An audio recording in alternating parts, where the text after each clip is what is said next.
Hey, YouTube family and GN subs, how are you? Hope you're having a wonderful week.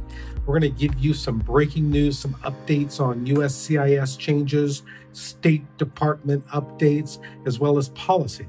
Now, policy is what the administration can do, the Biden administration, without a law passing. We got a lot to unpack, so let's get at it.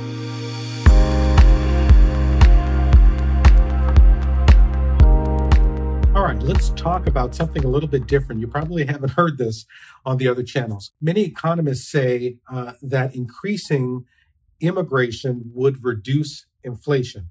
How does this happen, folks? So when you have a demand for workers that far exceeds the supply of workers, right? Then what happens is you have wages that start to increase. When you have wages that are increasing, people are buying stuff, right? When you talk about inflation, it's the price of goods that go up. And if people are still buying these goods, the price keeps going up. So how do you bring the price down? What you do is you make a law for low-skilled workers to come to the U.S. temporarily.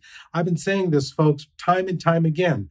So you allow, let's just take the non-skilled workers, right? So you take a non-skilled position, give them a temporary visa, they come. Then what happens, these are jobs that Americans won't take anyway. What happens is this keeps the wages in check, right? So last month, let's say example, you had unemployment rate at 3.4%. Lots of jobs, wages are increasing, people can buy stuff. This would keep wages reduced. It would make sure that the supply is there. That makes wages go down, right? You got a supply of workers, a ton of people to choose from. Pretty much as an employer, say what you want to pay. So Jerome Powell, who's head of the Feds, he keeps raising the interest rates until unemployment goes up. Again, wages under control and people can't buy stuff. So Powell said, this is the answer. Immigration is the answer. Immigration is going to do two things. Number one, it's going to help inflation. Number two, it's going to decrease illegal immigration. So there's a lot of benefits, folks. Hey, I know that's heady stuff, but I thought I'd throw that out, okay? All right, the White House announces vaccine requirements for travelers gone. I put a link in the description box below. You can go and read the announcement. That's great news for workers in the United States, healthcare workers, as well as foreign travelers. So a lot of people ask, hey, Humberto, so what's up with the vaccine requirement for those at the U.S. consulate and those at DHS? Right now, for the medical exam, you got to be vaccinated. Well, they're working on lifting that requirement.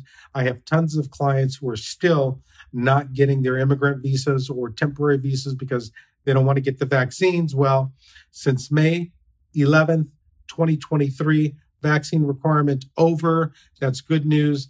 5/11/2023. Hey, folks, it's been a long 3 years. I've been with you the whole way, and I appreciate you guys through the pandemic listening to me bringing you good news. It's finally coming to an end, 5/11/2023. Here we go, folks. Let's head into the rest of the year with positive intentions, great attitudes, and let's make things happen, all right? H-1b selection just came out, and there were 780,000 registrants. Guess how many chosen? 110,000. Back when this thing started, they allowed for 65,000 H-1b visas. There used to be 120,000 applicants, so it was about 50%. Now, 780,000 registrants, only 110,000 selected. There is a huge problem with the H-1b. And why is this a big problem? Why are there so many registrants? In part because of the tech jobs, the tech industry, although the tech industry, they're laying off folks. The foreign people that are coming over under tech, substantial. Number two is the Infrastructure Act that Biden passed. Lots of jobs in engineering to build our roads and bridges, et cetera. There is a requirement to bring foreign talent over to help in that endeavor. So I think we need a fix, right? I think a fix is coming on the H-1. We're going to see an increase in numbers. Let's see what happens. I'll keep you updated.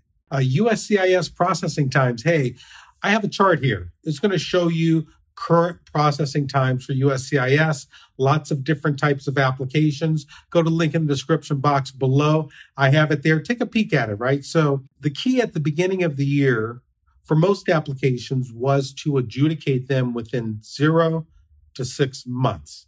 Take a look at this chart, folks. It seems that some applications are at about 87% within that time frame.